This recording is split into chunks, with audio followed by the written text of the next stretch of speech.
Welcome to a new short update on Bitcoin. Bitcoin is moving towards the range high. We're going to look at a case where we most likely are going to continue the upwards momentum.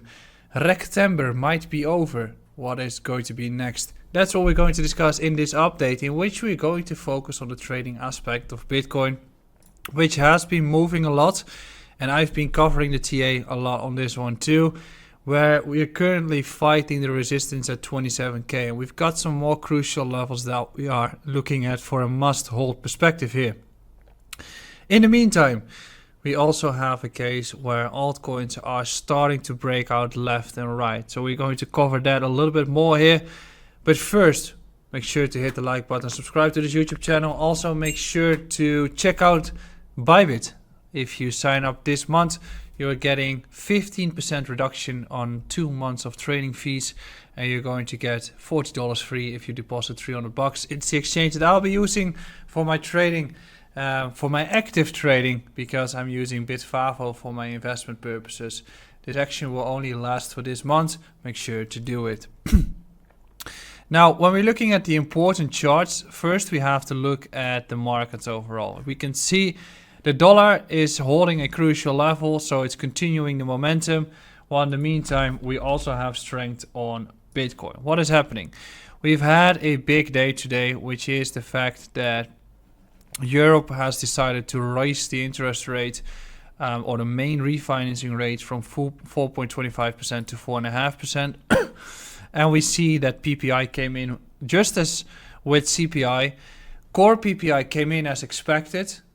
Headline PPI came in more or higher than expected, which means that inflation is going up a little bit. Seasonality means that in August, usually the inflation goes up a little bit, through which we see strength in the US dollar. Additionally, we also have a case where the unemployment claims are still very strong, which is meaning that the labor markets are strong and retail sales are more positive than expected. So potentially the recession can be avoided.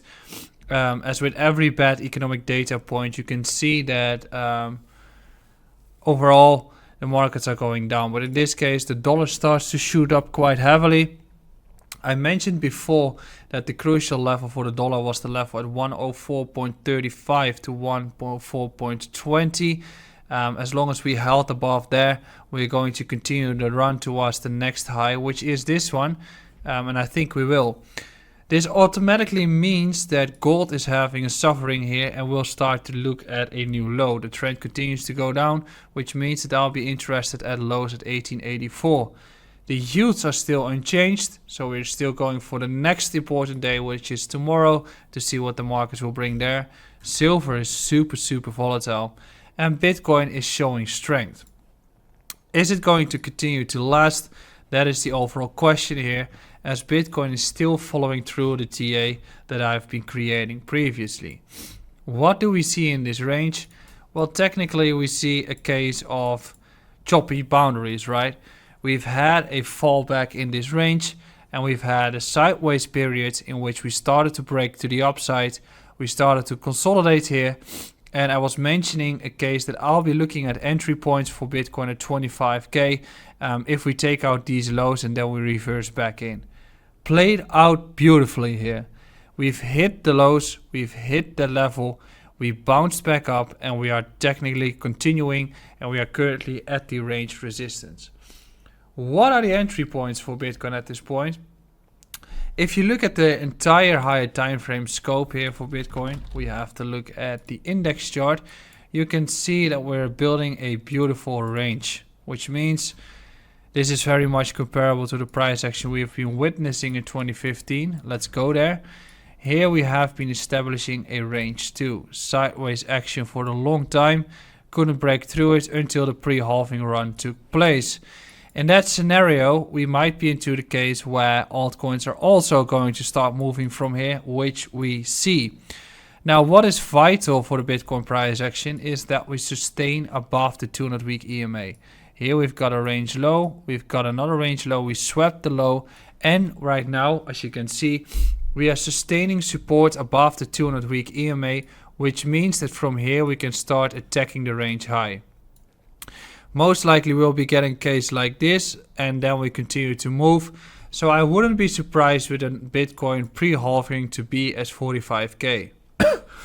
That is most likely a case here, as we probably are going to repeat the cycle through which right now the odds of the correction to be finished or to be in is significant here, which means that the significance lies in the fact that we are again holding above the 200-week EMA. So the chances that we're going to retest the 200-week EMA is relatively slim.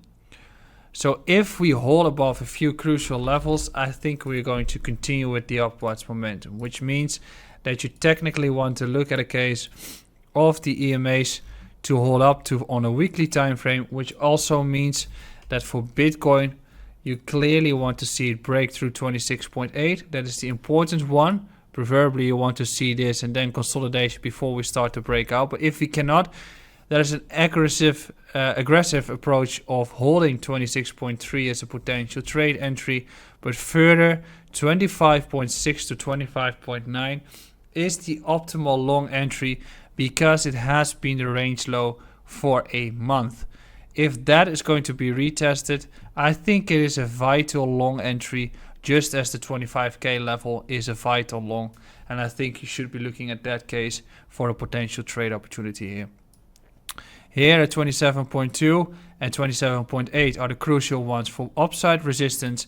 If we rally towards 27.2, reject there and consolidate, that is super normal. So I think that the odds of having a new upwards run from here are going to get more significant. I'll be discussing that Saturday again. Ciao.